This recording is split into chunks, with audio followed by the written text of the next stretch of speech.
Because as drivers, right, we pride ourselves on, or I did anyway, and I think you're the same, how clean our equipment is Yep. and how good our trip times are. Yes. How else do we differentiate ourselves? And be on time, no matter what. How on time are you and how clean's your equipment, right? Like that's kind What of, else is there? and so that's what we push ourselves to do, is we're always cleaning our truck. It doesn't matter what time of day or night, Yeah. we're always washing your wheels as a bare minimum. Just so another clean truck driver sees your truck and gives you 'Cause he the gives you recognition. The no-look wave. Yeah. Right? From the other side of the freeway. People have got to perfect the no-look wave. Yeah. Like, you know, Well, how do you like to do? You do the full hand, or you No, do just one of the those? fingers, just One of like those. that. Yeah, me It's too. Italian prego. Yeah. There you go. Hey, there you go. I always do the no-look wave just in case Yeah. someone is looking, and then they won't, give me crap later for saying you're a snob. And they will. Even if I wave at everybody. I noticed that all the way across the interstate. Yeah. I Yeah. wave at everybody. Just because I might be broken down and they might be behind me one day. Yeah. So there's that bloke. Don't pull up and help That him. bloke. It's keeping up that driver camaraderie. Well, it's a golden rule in Australia. Like, Really? we always would pull up and help other people. I I've pulled up and helped a Schneider driver here. Yeah. He was broken down, and I pulled up and he said, "What are you doing?" I said, "I'm stopping to help you." Yeah. And he said, "You mad?" He said, "Are you Are mad?" you mad? You crazy? I said, "No. That's what truck drivers do." Yeah. I said, "No, they don't." They didn't teach me that in driving school. You never know, Mike, when your number's up and you're going to need help. Absolutely. I'm a great proponent of help. And you know what? You might have taught that driver something, and maybe helped out on a fellow driver. You'll be telling people to this day, there was this strange guy that spoke a funny language that I couldn't understand him, and he pulled up to help me. Stand right there. I'm going to get you to capture you in this frame here.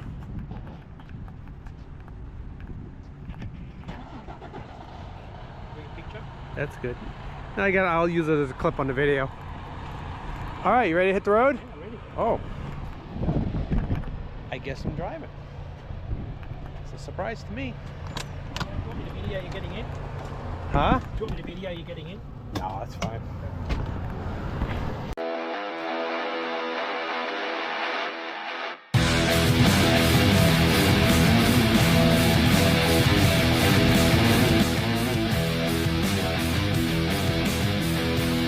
Boston Trucker here. Welcome to my channel. I hope you enjoy it.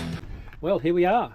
Oh boy. The big dog's in the seat. Feeling some pressure here. Yeah, no pressure. You got an extra gear shift there that I'm not used to. Oh, look at that. Wonder what that is. What's what? It's just a 13 speed. What the hell's the key? On the other side. Oh, yeah, it's Peter, huh? Oh. Little button? I Start button? just turned the key. It's an old truck, this one. Sounds good. Yeah, just a 13 speed. 13, huh? Yep. 5 in a splitter, and Range 6 on the change. diff. Splitters there, that's in high range. I'm never gonna figure this out. Maybe I'll get lucky. So steering wheel, everything's good? Yeah. Yeah. I think I'm good, yep.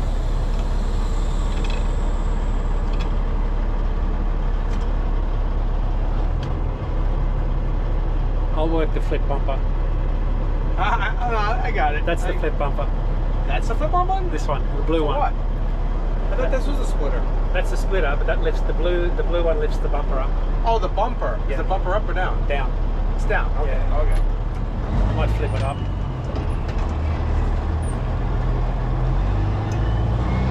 So my rule is Yeah. drive it like you stole it. Alright. Don't there we go, we're off.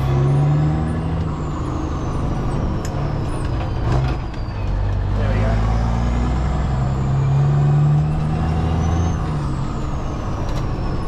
There we go.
a bit of treatment. God, it's put up with me for all these years. I jokingly said to someone the other day, there's a few things I'm really good at in life. One's a mile maker, but I break a lot of stuff. Yeah. I can make miles as good as anybody, but man, there's collateral damage like you wouldn't believe. And I'm not so good at fixing it. Well, that was until the internet came along and YouTube. Right. Because you know what's good? I that? guarantee you, no matter what I want to do on this 379, Yeah. there's someone that's got a video on how to do it. Oh yeah. on I YouTube. love it. Yeah. There's some owner-operator that's got a 10-hour break or a 34-hour reset, and he said, you know what? I'm going to show everybody how to change the fan belts. It's amazing, right? On a 6NZ Cat. And I'm looking at it thinking, oh, I didn't know that. I do that all the time. Yeah. Yeah. I had a fault code on my electric bike, and like, what? How do I fix this?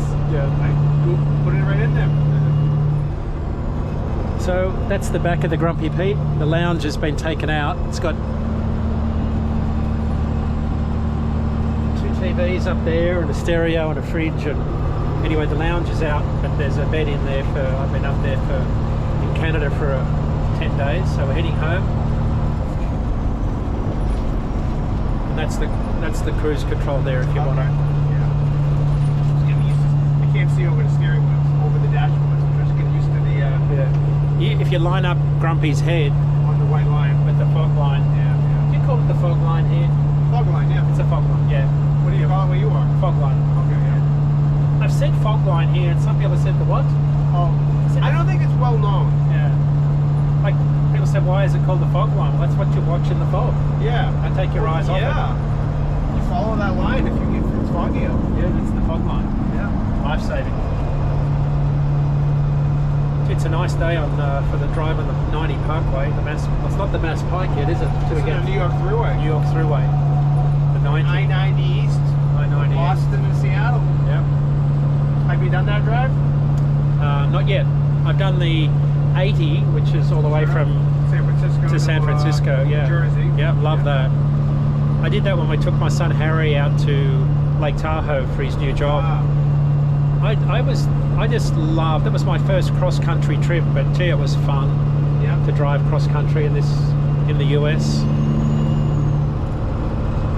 Yeah, trucking's fun. Seeing the country, all the highways and the different side roads. And my kids always ask me, Dad, have you been here? Have you been on this road? Yeah, and then they're amazed. How many times do you think you've been across the country? Hundreds of times. Hundreds of in times. a truck. Yeah. Yeah. Only in a truck. Now this was Not with, even counting with my dad, just on my own. Yeah. So you work with, who are the companies you work with? Land Transport. I started running out to Las Vegas and California when I was 18 and a half in a cab over, and then graduated to an international 9400 conventional, and then Bud Meyer Truck Lines, 1992, cab over Peterbilt, coast to coast, paper logs, reefer freight, frozen food, produce, nursery stock, beef, whatever you can get in a trailer. Now were they 48 feet trailers? 48 and 53s. 48 and 53s, We right. started running 53s at land around 1990. The first ones showed up, and I just remember how massive they seemed. In the one, they were 102-inch wide. We were used to the 96-inch wide. Oh my God! But then, And that's daunting to have that big wide trailer beside your truck, you know, in the mirrors, until you get used to it. overtaken by a Volvo. That's embarrassing. It's embarrassing. We could both lose I'm our. getting my nerves up to drive this thing. We could both lose our license for this. Don't put that on video. I could lose my whole reputation on that. Yeah, we could. You know, I didn't let him pass me, to be honest. Yeah, I felt bad for him. He drove a Volvo. We'll always get them in the hills, though. Oh yeah. But That's what hey, I'm waiting for. I learned something the other day that a lot of these Volvos come out with pretty high geared rear ends. Oh really? Yeah, in the high twos. Oh wow. Because I mean, I've had some 311s that were quick, but I could Yep. never figure out in the US why I would always, loaded or empty, Volvos and some Freightliners would always get past me. And I think there's a highway spec where they just run very high gearing. Oh, interesting. Yeah, like I was. You know, I drove a Volvo 770, brand new one in 2000 for New Century. It was a great truck. Loved it, I mean, yeah. big picnic table in the back. You could have the boys over, play cards. I It's refrigerated. I drove a Volvo Globetrotter in Australia, What's an that? F16 Oh. cab over Globetrotter with a big high roof, Yep. with partly a sleeper up top but really big sleepers. Yeah. This will probably be the only time we ever say talk about Volvos being great trucks on my channel. Yeah. Last time too. Yeah. They're very comfortable. You started that conversation. I did. not me. Sorry.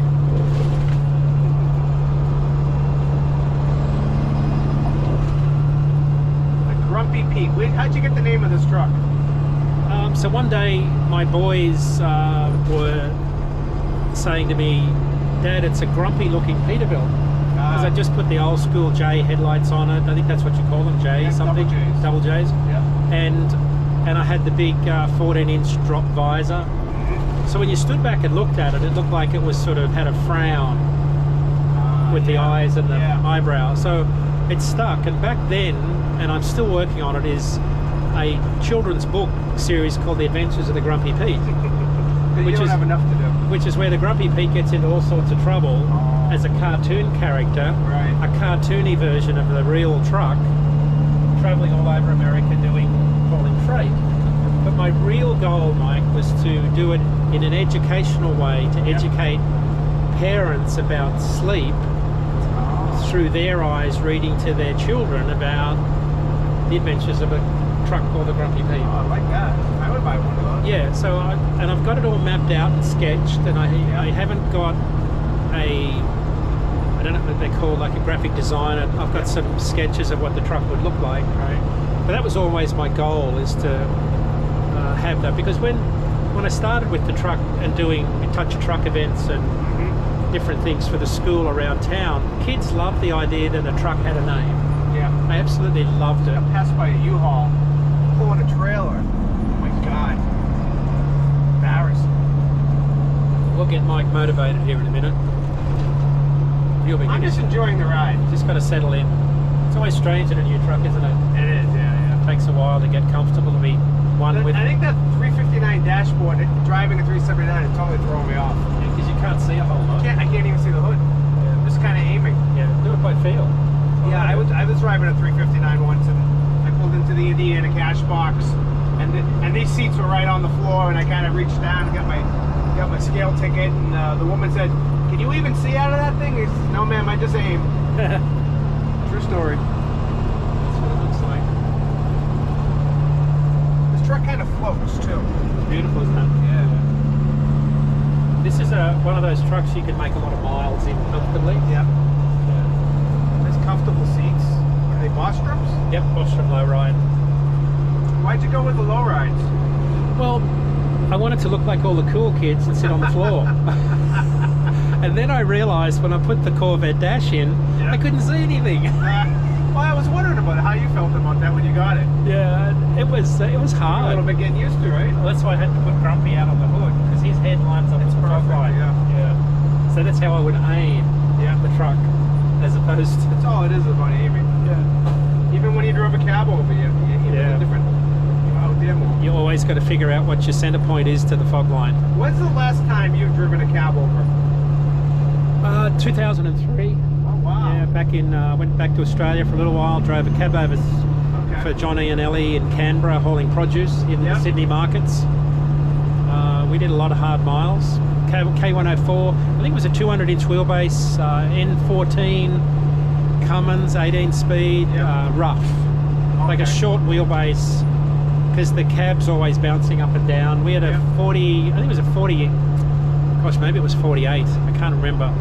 22, I can't remember if it was 22 or 24 pallets. Someone will correct me on that, but you know, a lot of farms, a lot of multiple picks, pallet jacking on and off, a lot of single lane, blacktop, bad Right. shoulders. I would always load produce to the left side of the trailer because we drive on the right. So the produce would always fall to the low side, Yeah. the passenger side, and I'd always put ply or core flute, plastic core flute in between every pallets, Okay. so the boxes of produce didn't bind, because if they bind you can't pallet jack them out easily. Oh. So I put Makers out of Yeah. Boston. Huh? Yep. So you were over in Australia recently. right? And you did. Yep. You did some cool truck driving over I there. did. I went with a good friend I met through social media, Eddie Gibson. He's got a T904 Kenworth with an X15 Cummins 18 speed. Wow. Beautiful truck to drive. I was really surprised at how comfortable and easy they were to drive. Is there any kind of when you're going from a left-hand drive to a right-hand drive truck, you can go back and forth? Everything's the same, Mike. Gear shift patterns are the same. Okay. Pedals are the same. It's just you're on the other side of the cab. Over in Australia, you're here. Yep. But everything else is the same. You're shifting with your left hand instead of your right. Okay. You know, having done it for decades, I jumped straight in a right-hand drive truck and I didn't miss a beat. Wow. It was like, but if you hadn't ever done it, Yeah. it would be difficult for a little while. Sure. Because Like I always wonder if I jumped into a cab over now, what would that be like for me? yeah, it'd take you a while to figure out your bearings. Yeah, I think so. Because when you drive a truck, you, over a period of time, you know exactly to the half inch where the back of the trailer is Yes. and the front. Yes. And that takes a little bit of time in a cab over in particular. So, and you're turning, you swept path, you're turning circles, your backing is different. Yeah. It's true. But mostly it's cab over in Australia because of the length regulations are bumper to bumper. Bumper to bumper. Bumper to bumper, not fifth wheel to middle of these Sure. handles. And I notice you film everywhere you go. You're filming trucks. Yep. I have a GoPro here, Yep. and I have a GoPro out on the mirror, and I have a wrist cam that I put on my wrist. Yep. So when I'm driving, I'll have my wrist on the windowsill, Mm-hmm. and Oh. and I never take my eyes off the road. And I probably got a 60 to 65% success rate. Some of them Pretty just good don't at work it. out. Yeah. It's like you're recording trucking history Yeah. everywhere in the world you Yeah. go. Yeah. Well, I have this one here on the dash is voice activated. Okay. And so is the one on my wrist. I'll just say record, stop record. The one out here I've got to work off an app, and then you've got to download the 360. It's Yep. quite a good, the 360 version's quite good. A little bit harder to edit, Yep. but I take a lot of footage and then splice it together on a GoPro app later when I get home. So Mike, I do it because I've got very little to no record of my time on the road. Okay. We didn't have phones. iPhone didn't come in until 2007. We didn't have cameras. We had Right. disposable cameras. So I got some pictures, but I've got nothing to show from my life on the road to speak of. And what I realized 6 years ago when I started my Instagram page was drivers can take pictures of their trucks, but they can't take a video of them at work, Sure. which is what you want to show your kids Yeah. and your wife and your family and your Why I grandfather. started on YouTube. Right. Yeah. So, and it all started with some guys in Acton said, you know, can you video my truck? Yeah. And I went out and I did a video, and you know, that one thing led to another, but I started drawing trucks when, you know, I could draw as a little Oh, I kid. did So too, yeah. I loved trucks. So videoing trucks and taking pictures of trucks and going to truck show is like, it's a lifestyle thing. Yeah.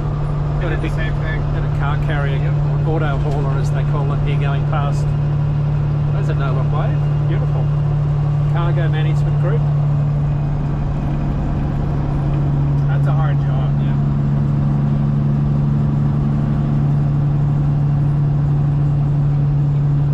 Hang on over. There you go. Go over that parking lot if you want. So you call them a parking lot. Parking lot. What do you call them? Car carrier. That's Car why it doesn't carrier? work. Yes, it's an Australian term. That's why it doesn't work. Oh.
we've got about 87 years of work experience and about 5.5 million miles combined experience between the two of us. And we've had a lot of time to think about the road ahead.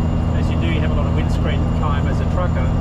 But I always like to ask truckers what they would tell a younger Mike Gaffin starting out today with 40 years experience. What advice would you give a young Mike Gaffin starting out today? I'd probably tell myself there's more to life than just working. That you gotta enjoy life. Work-life balance. I try and nail it home all the time. That's the key.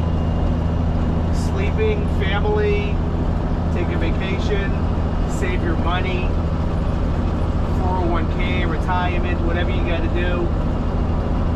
Don't live beyond your means. Enjoy life.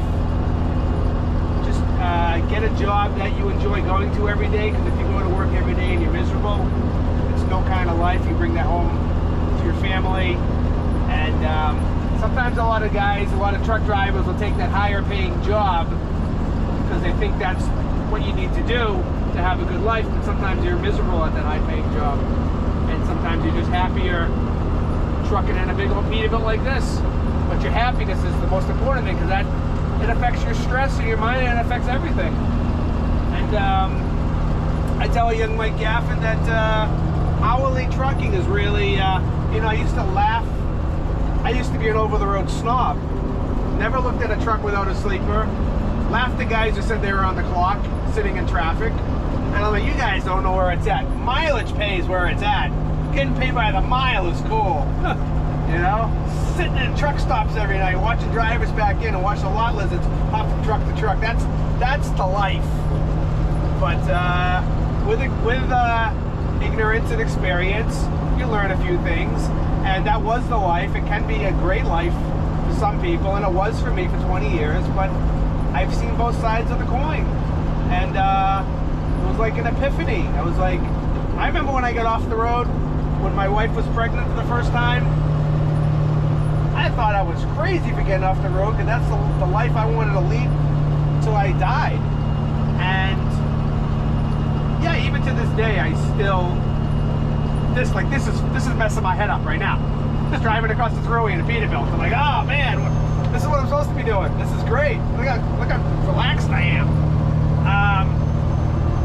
But you can't put a price tag on being home. Even if you're not home every day,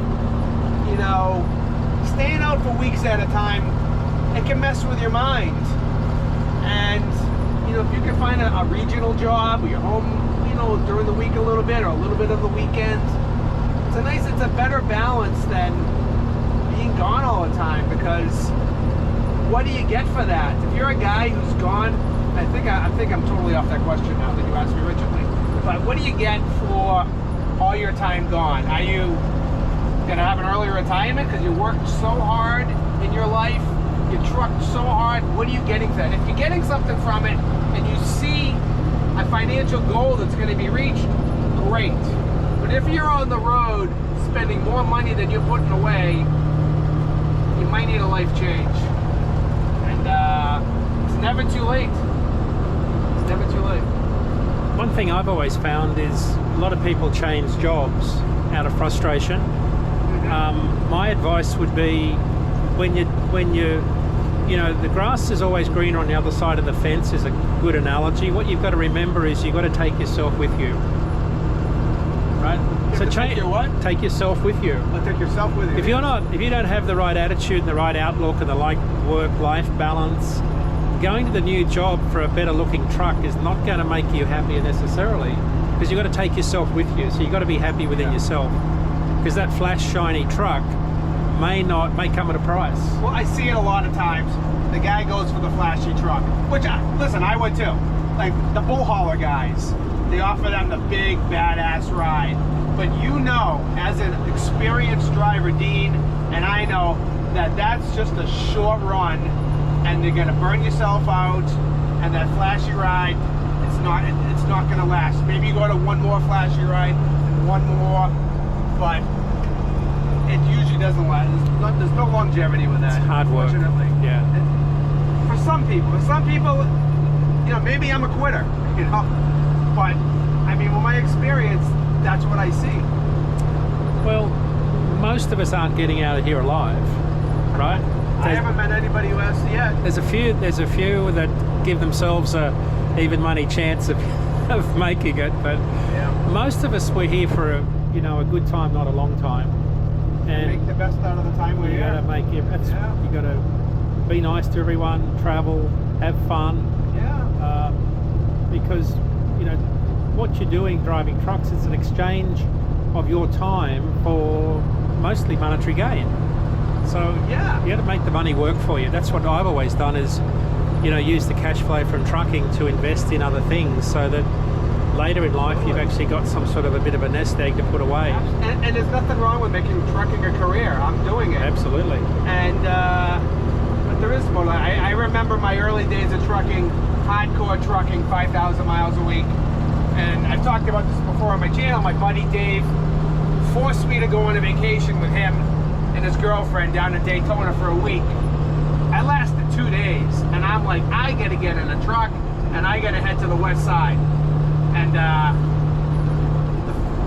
I've come full circle now, and have seen the light that I can still truck and enjoy it and make a living, but I can also enjoy other things too. Right.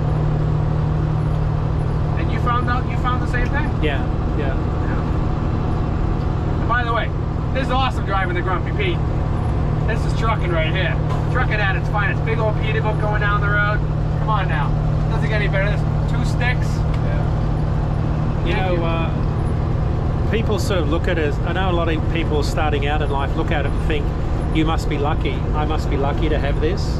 Oh yeah. What they don't realise is there's a few million miles, there's a lot of heartache, a lot of frustration, a lot of skin knuckles, A lot of no sleep. a lot of no sleep, and a lot of windscreen time thinking about what you would do one day if you had the time and the means. Sure. So this actually took me 37 years to put together. That's how long. So good things don't happen overnight, but they do if you stick at it. And that's what I did. I just stuck at it. I mean, trucking's been a fantastic life for me. I wouldn't change it for the world. And like you say, you've never been. I'm more afraid of taking some big risks. You've never been afraid to walk through any door and take big risks in life, and it's paid off. Right. And you also have to be. Your partner has to be that special person who's going to support you with that also. Yeah. Life's too short not to do it. I think that's sort of been our motto. We've always worked really hard, but we spend way too much money. Like we spend more than we should, but we're also living because there's no guarantee on tomorrow. Right. But you have to be able to afford to live tomorrow as well. True. Yeah. And think about that. That's the balancing act. Yeah. Yeah. And try to give your children a better life too. Yeah. Like you and I, our fathers worked our whole lives. Yeah. We never went on a vacation because they were busy working. And what did that get them? And that's the example we're trying to live by. Yeah. And I think our kids have seen how we've worked and are choosing to go on different paths. Exactly. Yeah. So it's important to have that Using their minds over their bodies. Yeah. Well, there you have it, folks. Words of wisdom from the Boston Trucker. It works for me. It might not work for you. You get a little yellow clip up there too, because you can't hold it open. I always use them, yeah. Sorry about that. Alright. I always start off in third. Oh, Get them empty. yeah. I usually start in second, usually. Might help if I put the brakes on. Yeah, rookie shit.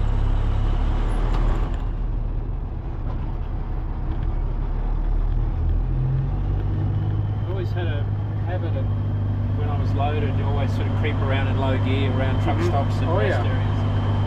It's just so you don't blow up dust. There's been a lot of dust back home, but also just so stuff doesn't break when you're jackknifing when you got weight on. Yeah.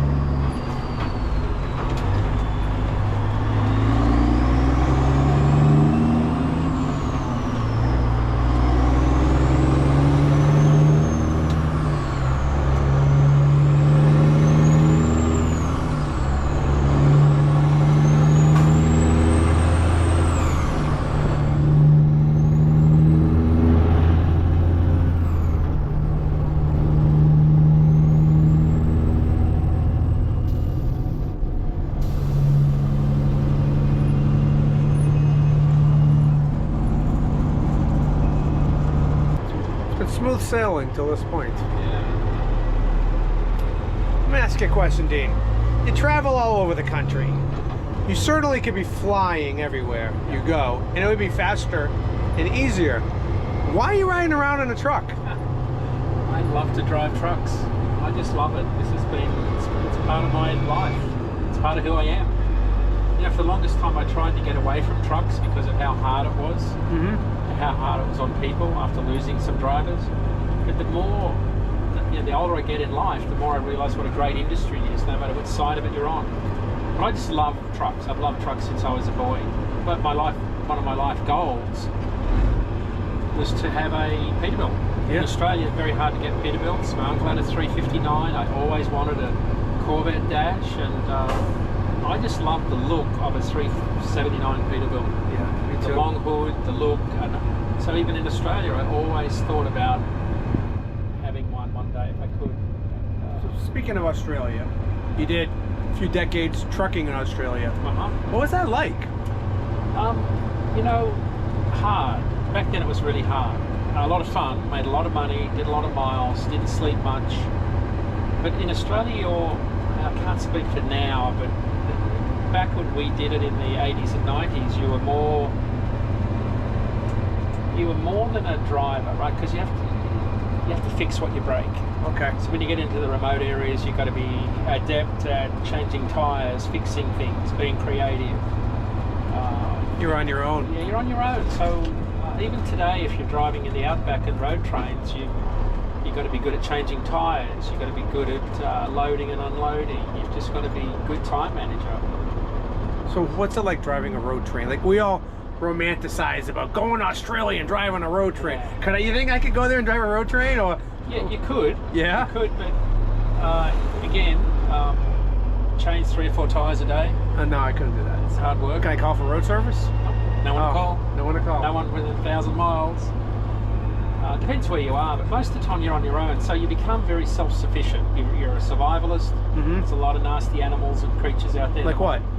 Snakes, spiders, I don't like any of crocodiles.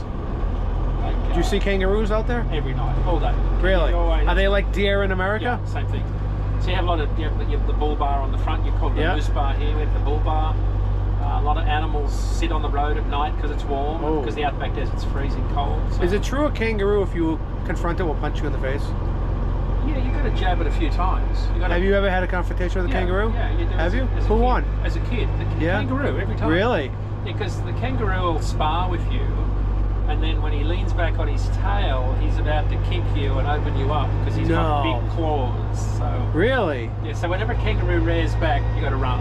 So you don't mess with a kangaroo if you know better. Now most kangaroos are really nice and friendly. They'll spar, Yeah. but yeah, you don't want to get too close because they're nasty. I got some more questions for you. What's a Vegemite sandwich? It's this awful yeast extract thing that you put on toast. Okay. And for some reason, a lot of kids love it in Australia. I never liked it. I hated Vegemite. In the UK, it's called Marmite, but in Vegemite, it's just a nasty thing to put on your toast. But some kids love it. I don't get it. But it's an Australian product. Huh. A bit like Milo. Milo's Milo? an extract, like a powdery brown chocolate substance that you put in milk. Have you ever gone to Walkabout? No. What is Walkabout? I just know it from Walkabout is Crocodile something Dundee. Indigenous people do. Oh. It's part of their birthright, history, heritage, I think. I think they kind of just go off, and it's a spiritual thing. Oh, okay. Yeah, because on the Crocodile Dundee, I think he talks about his friend going walkabout. Yeah. When he couldn't find him for a while. I think Do you carry around a giant knife like Crocodile Dundee did? No. What I do like to say to people, like Paul Hogan said when he pulls out the knife and said, "That's a That's knife." a knife. I like to say to people, no, that's not a triple. This is a triple. When you got the 328-foot pups. Oh. No, that's not a triple. yeah. What's a triple over there? You'd have at least 345 footers put together with a big long 8 to 10 feet drawbar. Oh my It's God. pretty long. That's The crazy. big difference in Australia is it's more regulated.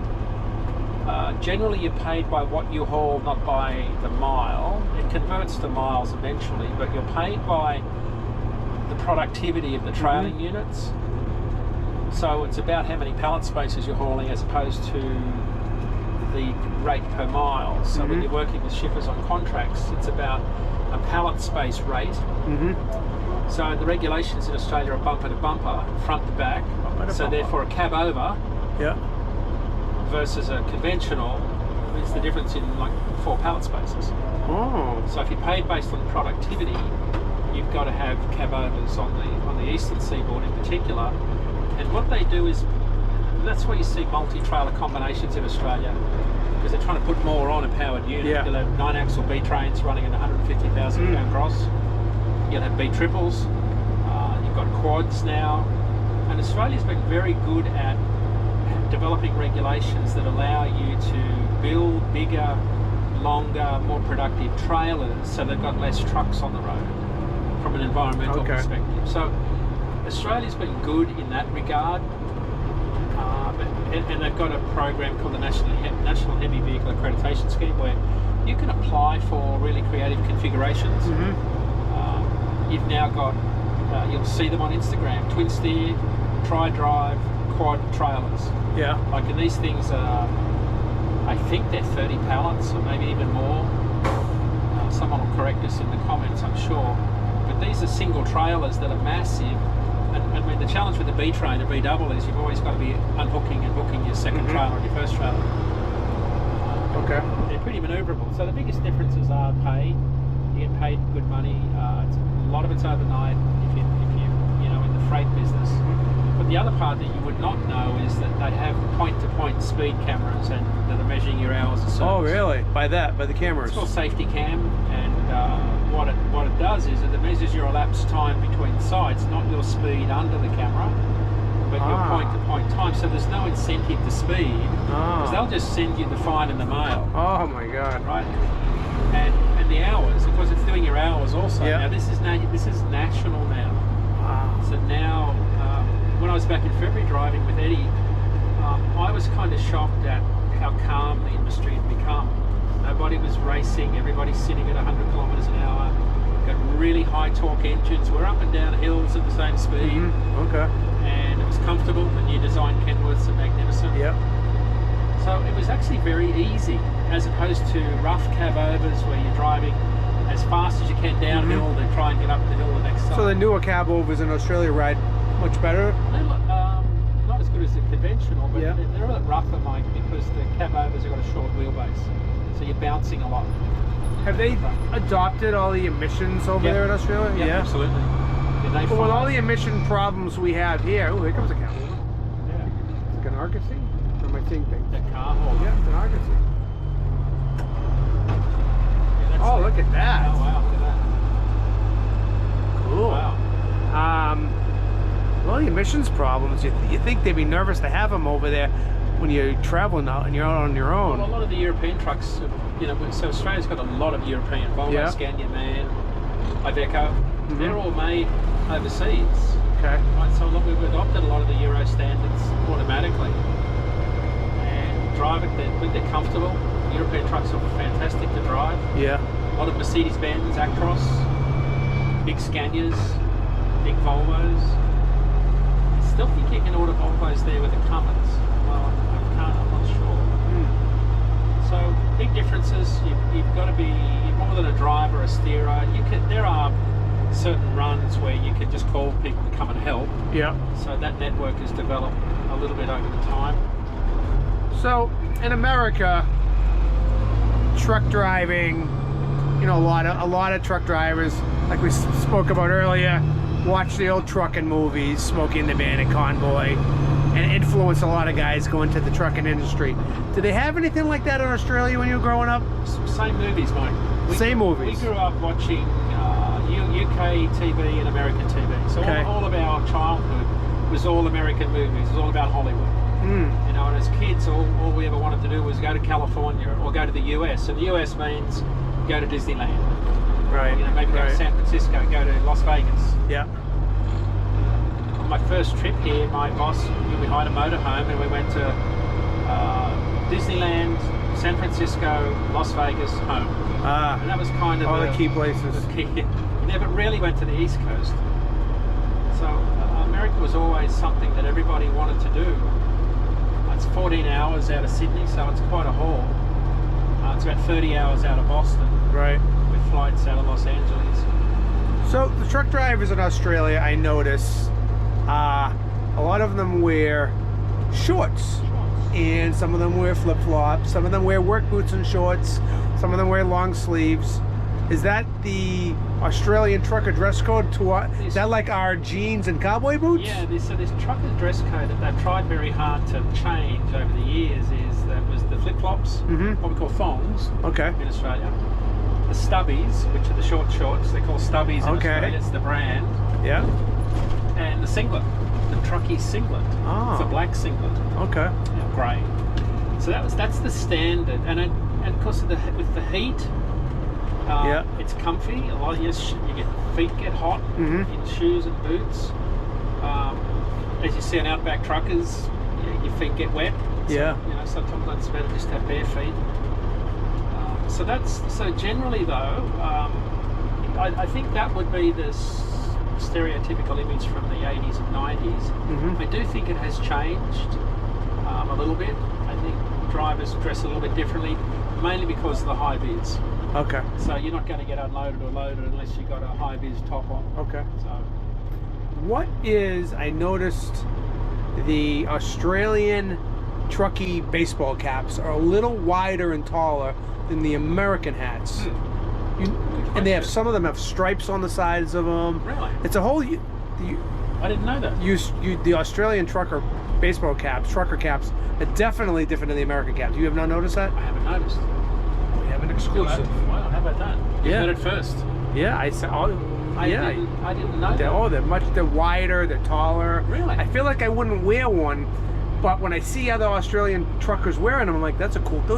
They're really cool hats over in Australia. Like the looks of them, yeah. I've got Should look into that and get back to us. Well, Eddie Gibson, my friend, whose truck I drove when I was there, he gave me his cap. It's like a fairly normal baseball cap now, I think of it, but I didn't think Go back and look at that again and compare it to your American hats. Yeah. Yeah, they got there's a whole look to them. It's pretty. It's a particular brand. What's going on here with this traffic? Charlton Plaza, 4 miles. You know, if we had just flown, we'd be home by now. Yeah. Wouldn't have had as much fun. No, that's true. That's why we're trucking. 'Cause trucking is fun. Yeah, so the thing with Australia, Mike, is 80% of the population live in 3% of the landmass. Oh my God. So on the eastern seaboard, your freight task Yeah. is between 1, 2, 3, 4, 5 cities, and you can do nearly all of them overnight. Okay. And then you got the long distance haul to Perth, which is cross country. That's like Boston to San Diego. Yeah. Air freight, we used to do that in 43 hours. Are there truck stops in Australia? Not like here. Okay. So that's the thing. If anybody goes to Australia, you've got to remember that they don't have the same infrastructure. It's not a driving country from a car perspective, because truck stops are fairly infrequent places. They're not as common here. It's not a country that's built around the automobile like the US industry is. So you need to carry your own food and supplies in case. Yeah, we do in the trucks. Yeah. You see a lot of guys on social media have their cookout grills and Oh, yeah. cooking steaks. But my rule, and I adopted it here, half full is empty. So if you're driving a car in Australia, if it's half full, think it's empty, fill up. Yeah. Half full is empty. I get it. Because you could get caught. I've been caught out in between Lake Tahoe and Las Vegas. And there's not many gas stations out there. Yeah. So What's that? 93, 89. yes, something like that. Yeah. State road. Yeah. Yep. Yeah, so it's a lot of overnight. You can work 14 hours a day. That's the difference, right? Okay. So you're paid. You make good money, but 14 hours in a day. If most of that's at night, it's a really hard work. And then you've got to sleep in the day, and then a lot of freight moves LTL in Australia. Right. They have you'll see a lot of drop deck curtain-sided trailers with what's behind them are these adjustable mezzanine floors. Yep. So you can have 3 rows of pallets inside that curtain-sided. So a lot of it's point to point. It's LTL, but it's in truckload volumes. A lot of it moves into capital, like into city overnight. There's a lot of that.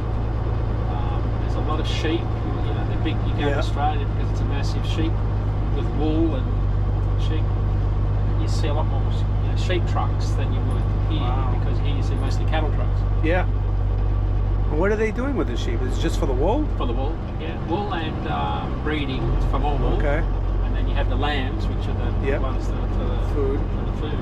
But mostly it's for wool for shearing, breeding and shearing. So are most of the truckers from Australia, native to Australia, are they generally Caucasian and do the Aborigine drivers, the No. Aborigines ever become No, truckers? it's No. Not a lot. I don't see a lot of indigenous drivers, but we've had a very big immigration policy for decades Okay. and decades. We're a very multicultural country. Ah. We have a lot of drivers from all different ethnicities driving trucks in Australia now. Exactly the same as here. Okay. So there's no difference. There's no barriers to entry to speak of. Okay. You don't need a DOT number to get into trucking over there. They have different qualifications to get in. So trucking here is very similar in that the barriers to entry are fairly low. Ah. They're trying to change that by making it a little bit harder for people to get into the business, being able to show more means to be a viable business. They're trying to do that.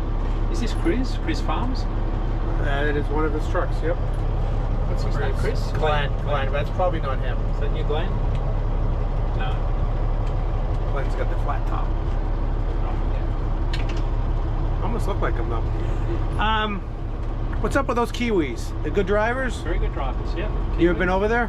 Yep. Do the trucks go, Kiwis meaning from New Zealand, right? Yep. Trucks go, do they go from back and forth at all? Like on a ship? No? No, that's all, they'll do it containerized, so containers Okay. will move back and forward. There's an intermodal where you'll take containers to the port and they'll leave it on the trailer. Uh-huh. And it goes across. So we have an intermodal business that goes across the Tasman to Tasmania, our other state, to the south, and then across to New Zealand. So it's mostly on trailers or drive on, like you saw in Italy. Those ferries around there. Very good drivers, very hard workers. Because there's a lot of we can move freely between the countries. A lot of Kiwi drivers will come over and work 6 months as a team and then go home for 6 months. Yeah, there's a lot of that goes on. They can make really good money doing that. Is there a lot of team driving in Australia? Yeah, it has to be now, because what we would do as a single driver, you've got to do as teams now because of the cameras, the overhead cameras. Oh, okay. Yeah, they've stopped all that. And that's in the last 15 years. That's sort of been gradually getting less and less. Team driving's tough. It's very hard work. Dad's talking about bad sleep. But remember, you've got to do, you've got 4,200 kilometres from one point of the country to the other, and there's not a lot in between. There's a lot And it's like what you said earlier, you got to have that daytime driver and that nighttime driver, and have the right one on the right shift. Exactly. Well, cool. There's a lot of pressure. It's a great experience. I mean, the country's magnificent to see. You see some of the most magnificent country. The people are fantastic. The other drivers are wonderful. So it's very similar in that regard when you're part of a trucking community. But I would say you're paid better, but it's more regulated. Workplace health and safety, far stricter. Okay. Roadside traffic enforcement's not as big because they do it all through technology. Doesn't sound too bad. Yeah. So if you were coming out, if somebody was going to Australia for vacation, where are some of the places you recommend? So Sydney would be great. I'd stay downtown in Sydney, go to the Harbour Bridge, walk across the Harbour Bridge, go to the Opera House, have lunch down there at the Rocks. Yeah. I'd definitely fly to Cairns or points further north and go out to the Barrier Reef. Oh, yeah. Absolutely spend a day snorkeling at the Barrier Reef while it's still there, and because warmer ocean temperatures are going to eventually destroy it. So I would go to the Barrier Reef without hesitation. Think about Sydney's the economic capital of Australia, Melbourne is the cultural. So okay. theatres, all that sort of cultural stuff is in Melbourne, a lot of really good restaurants, cafes. Sydney's the economic capital, beautiful scenery, great harbour, fantastic zoo, the most magnificent harbour. You've got to catch the Manly Ferry. Yeah. The Manly Ferry is a must-do thing. You can catch a ferry from one side of the city to the other. It takes a couple of hours there and back. It's a great experience. A lot of wine tasting. There's a lot of wineries around. Yeah. So yeah, I'd do Sydney, Melbourne in particular, but I would always add in some of the islands on the far north Queensland coast. Okay. It's called the Whitsunday Passage. It's absolutely beautiful up through there. Some of the islands and the beaches are just spectacular. What about great white sharks? Yeah, Problem? a lot of them down south. Yeah. The southern Should we get part. rid of them? I think we should get rid of the great white sharks. Yeah, no, I don't know how we're going to No. do that. They're a very big, I wouldn't say problem, they're a very big population off the southern shores. So how comfortable are you getting in the waters? Not. Not comfortable. No, I'm not comfortable at all. I used to be. I used to get in the water and surf, and We've got a cop up here.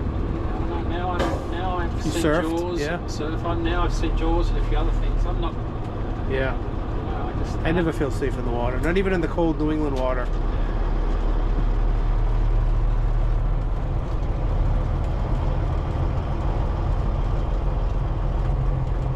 There's been some great bands and musicians from Australia.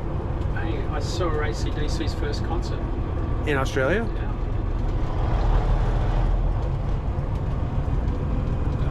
AC/DC, In Excess, Men at Work, Bee Gees. Like we've had some of the best bands. Jimmy Barnes, Men at Work, Little River Band. Little River Band's Love a good them. one. Got Air Supply, Elevator great Supply. female singers. So the 70s and 80s, growing up as a teenager in the 70s and 80s, the pub scene in Sydney was absolutely explosive. Really? Oh my God, some of the best bands you've ever heard in your life. Wow.